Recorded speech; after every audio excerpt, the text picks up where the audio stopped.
Software engineer Radha Gayatri ఎలా చనిపోయింది?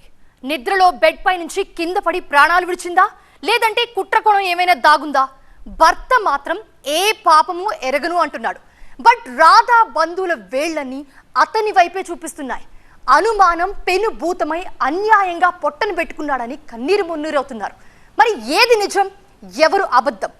Radha death and doubts పై పోలీసులు ఎలాంటి క్లారిటీ ఇవ్వబోతున్నారు? ఏపీకి చెందిన ఈ జంట కూడా రఘువంశీ దంపతుల్లాగే మిసోరీకి విహారయాత్రకు బయలుదేరి వెళ్లారు. అక్కడ ఏం జరిగిందో తెలీదు. తెల్లారేసరికల్లా భార్య రక్తపు మడుగులో పడి ఉందంటూ భర్తే స్వయంగా పోలీసులకు ఇన్ఫార్మ్ చేశాడు. అసలు హోటల్ మాటున మిడ్ నైట్ లో జరిగిందేంటి? ఇది సాధారణ మరణమా? కుట్రకోణం ఏదైనా ఉందా? విజయనగరం జిల్లాకు చెందిన రాధా గాయత్రి, విశాఖ వాసి శ్రీచరణ్ గతేడాది నవంబర్ 8న పెద్దల సమక్షంలో ఒకటయ్యారు. రాధా ఢిల్లీలో సాఫ్ట్వేర్ ఇంజనీర్ కాగా, శ్రీచరణ్ పూణేలోని ఒక ఐటీ కంపెనీలో జాబ్ చేస్తున్నాడు. వెకేషన్ కోసం ఈ నెల 13న ఢిల్లీ నుంచి రిషికేశ్ వెళ్లారు. మరుసటి రోజు రాత్రి ఆలస్యంగా ముసోరిలోని త్రిపిధర్ ఏరియాలోని కియానా హోమ్ స్టేకు చేరుకుని అందులోని బ్లిస్ అనే రూమ్ లో చెక్ ఇన్ అయ్యారు. ఆల్ ఆఫ్ సడన్ గా ఉదయం హోమ్ స్టేలో మహిళ డెడ్ బాడీ పడి ఉందన్న సమాచారంతో 108 తో సహా పోలీసులు స్పాట్ కి వెళ్లారు. అంబులెన్స్ ఫార్మసిస్ట్ ఆమెను పరీక్షించి అప్పటికే చనిపోయినట్టు కన్ఫర్మ్ చేశారు. రాత్రి భోజనం చేసి పడుకున్నామని, తెల్లారేసరికల్లా భార్య చనిపోయి ఉందని శ్రీచరణ్ చెప్తున్నాడు. ఇంతకు మించి తనకేం తెలీదు అంటున్నాడు. రాధా కుటుంబం మాత్రం అంతా భర్తే చేశాడని ఆరోపిస్తోంది. వచ్చి చెప్తాను అందరినీ కూర్చోబెట్టి అని మాత్రం చెప్పింది నాకు. ఆ అబ్బాయి మీద మరి మాకు అనుమానం ఉంది. ఇదైతే నేను 100% రాస్తాను. మీరు ఎవరు చెప్పినా నేను అదే చెప్తాను. ఆ అబ్బాయే చేశాడు, ఆ అబ్బాయే చేశాడు. నా కూతురికి న్యాయం కావాలి, నాలాంటి తల్లిదండ్రులకు న్యాయం కావాలి.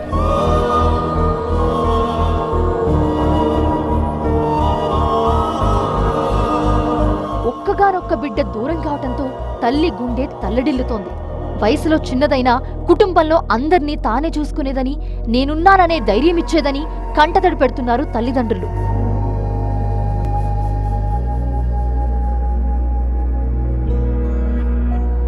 అనుమానం అంటే వీడియో కాల్ చేయడం అండి. ఇప్పుడు పబ్లిక్లో 10 మందితో ఉంటాము, వీడియో కాల్ చేసి చూపించు అంటే దానికి షేమ్ అయిపోతుంది కదా. అంత పెద్ద చదువుకున్న అమ్మాయి, అది ఒక్కటి పాయింట్ పట్టుకోండి చాలు.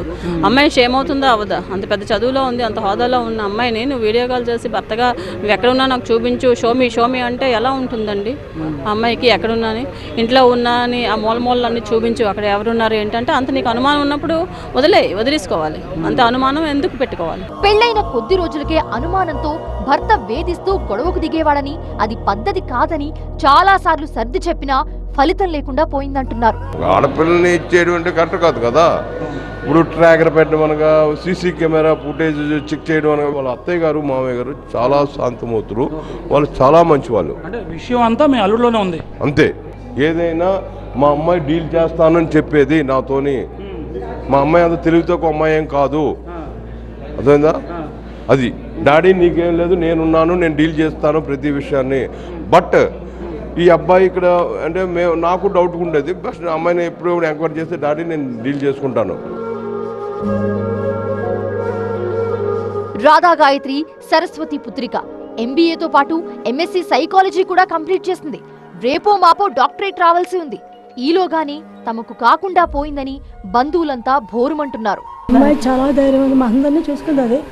ఏ కష్టం మాకు వచ్చిన ధైర్యంగా అదే ఉంటుంది. హాస్పిటల్ అనండి ఏదన్నా సరే ధైర్యంగా. మా ఇంటి మొత్తం చదువుకున్న పిల్ల, చాలా తెలివైంది, చాలా మంచి పిల్ల అండి. హోటల్ రూమ్ లో జరిగింది హత్యే.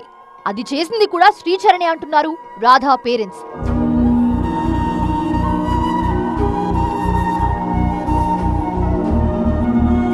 నా కూతురికి న్యాయం కావాలి, నాలాంటి తల్లిదండ్రులకు న్యాయం కావాలి. ఇది నాకు కోరుకున్నది. అన్ని కోణాల్లో దర్యాప్తు చేయాలంటూ విశాఖ సిపికి ఫిర్యాదు చేశారు. ఇప్పుడు వాళ్ళు కోరుకునేది ఒక్కటే, రాధలా మరే ఆడపిల్లకు అన్యాయం జరగొద్దని. ఏ ఆడపిల్లకి ఇటువంటి జరగకూడదండి, అది నాకు కావాల్సింది. మా అమ్మాయి అని కాదు, మా అమ్మాయి అని నేను అనట్లేదు. మా అమ్మాయి ఏంటంటే హై లెవెల్లో ఉండేది, 0 అయిపోయింది ఇవాళ. రాధా సొంతూరు విజయనగరం జిల్లా మామిడిపల్లిలో విషాద ఛాయలనుకున్నాయి. ఊళ్ళో ఎవ్వరిని పలకరించినా మంచి పిల్ల దూరమైందని కంటదడి పెడుతున్నారు.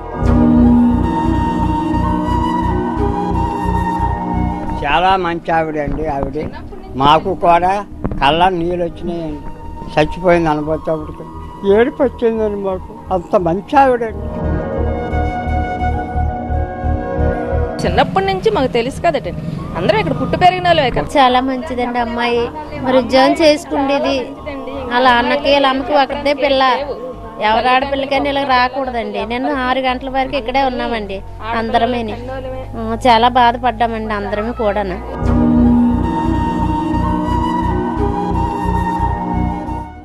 చాలా బాగా ఉండేవారు. వచ్చినప్పుడైనా పలకరించడం బాగా పిలిచేవారు. చాలా మంచి పిల్లండి. త్వరలో ఇంటికొచ్చి బంధువులందరినీ కూర్చోబెట్టి అన్ని విషయాలు చెప్తానంది రాధా గాయత్రి. ఆ విషయాలేంటి? భర్త గురించేనా, అతడి శాడిజం గురించేనా అన్నది సస్పెన్స్ గా మారింది ఇప్పుడు. అత్తమామతో రాధకు ఎలాంటి ఇష్యూ లేదు, ఉన్నదల్లా భర్తతోనే. మరి బాధిత కుటుంబం ఆరోపిస్తున్నట్టు రాధను చంపింది కట్టుకున్నవాడేనా? ప్లాన్ లో భాగంగానే విహారయాత్రకు తీసుకెళ్లాడా? హత్య చేసి నార్మల్ డెత్ గా చిత్రీకరించాడా? ప్రస్తుతానికి ఇవన్నీ రాధా బంధువుల అనుమానాలే. మరి పోస్ట్ మార్టం నివేదిక ఏం చెప్తుందనేదే ఉత్కంఠగా మారింది.